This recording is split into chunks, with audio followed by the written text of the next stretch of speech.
Son Excellence, Monsieur Komi Selon Klasu, Premier ministre de la République togolaise, Your Excellency, Ms. Ekaterina Gecheva-Zaharieva, Deputy Prime Minister for Judicial Reform, Minister of Foreign Affairs of the Republic of Bulgaria, and co-president of the ACP-EU Joint Ministerial Council, Honorable Ministers, Ambassador Patrick Gomes, Secretary General of the ACP Group, Mr. Neven Mimica, Commissioner for International Cooperation and Development in the European Commission, Your Excellencies, members of the Diplomatic Corps, distinguished ladies and gentlemen, I bring you hearty greetings on behalf of Prime Minister the Most Honorable Andrew Holness, the government and people of Jamaica, the land of wood, water, and the best sprinters in the universe.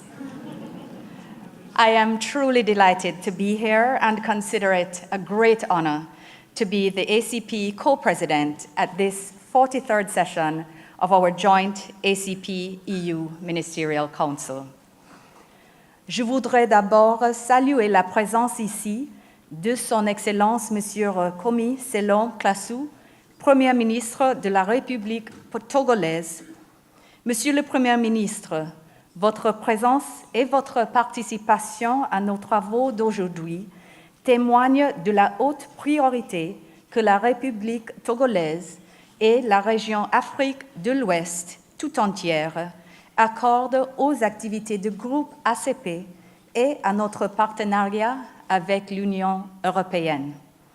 Monsieur le Premier ministre, je vous remercie également, ainsi que le gouvernement et le peuple de la République togolaise, d'avoir offert d'abriter la session du Conseil conjoint ACP-UE et la 107e session du Conseil des ministres ACP et de nous accueillir si chaleureusement dans votre belle ville historique de Lomé, la perle de l'Afrique de l'Ouest.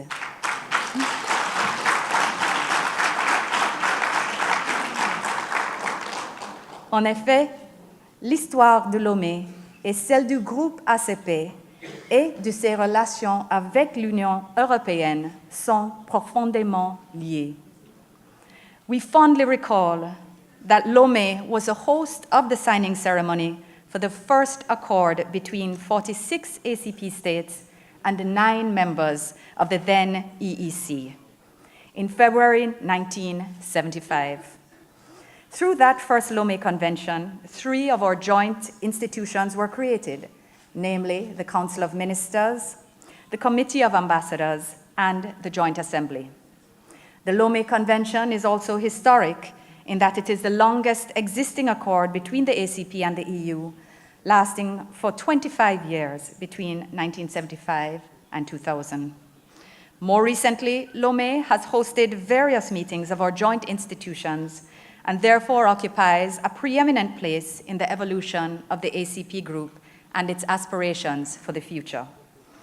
These antecedents also provide an auspicious context for our meetings in Lomé this week and for the imminent start of negotiations for a new cooperation agreement between the ACP group of states and the European Union.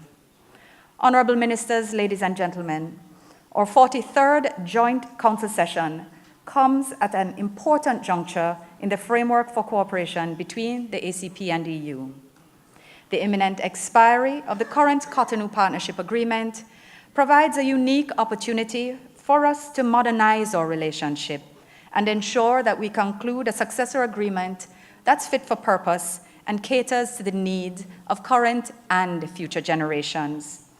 We're also mindful of the myriad challenges at the global level, including economic and financial crises, the myriad effects of climate change, and the problems associated with inequality and unemployment among women and young people, particularly within developing countries and LDCs. Against this background, both the ACP and the EU have been actively engaged in finalizing our respective negotiating mandates in preparation for the exchange of negotiating memoranda by August the latest. The ACP Group is pleased that our negotiating mandate for a post-Cotonou Partnership Agreement with the European Union was adopted by acclamation at the 107th session of the ACP Council held here in Lomé from the 29th to the 30th of May 2018. Honorable Ministers, ladies and gentlemen, it is to be acknowledged that the partnership between the ACP Group and the EU is a unique arrangement, as much for its origin and nature, as well as for its accomplishment and collateral impact in terms of the number of countries and people involved. Indeed, this partnership is driven by the desire to address critical areas that impact socioeconomic development. There is no doubt that it has served the interests of members on both sides.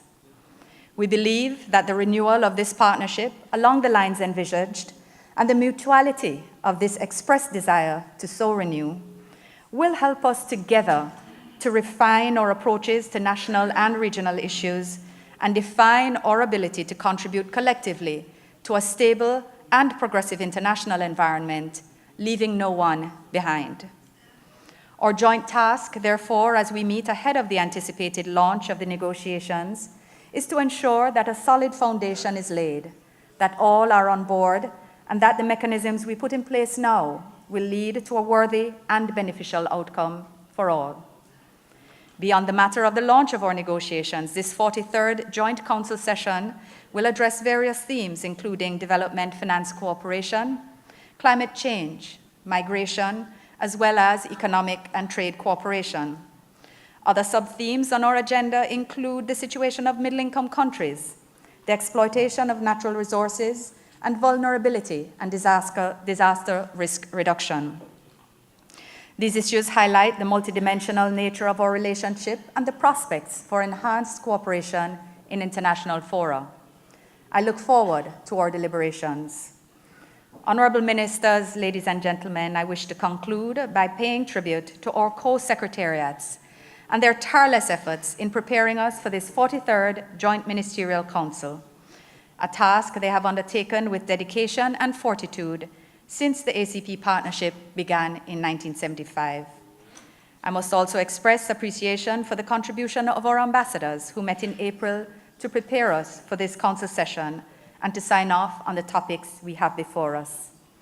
Honorable Ministers and ladies and gentlemen, as we look to the future of ACP relations, I'm reminded by a quote by Martin Luther King, which I've found particularly relevant to us today. He said, "It really boils down to this, that all life is interrelated. We are all caught in an inescapable network of mutuality, tied into a single garment of destiny. Whatever affects one destiny affects all indirectly."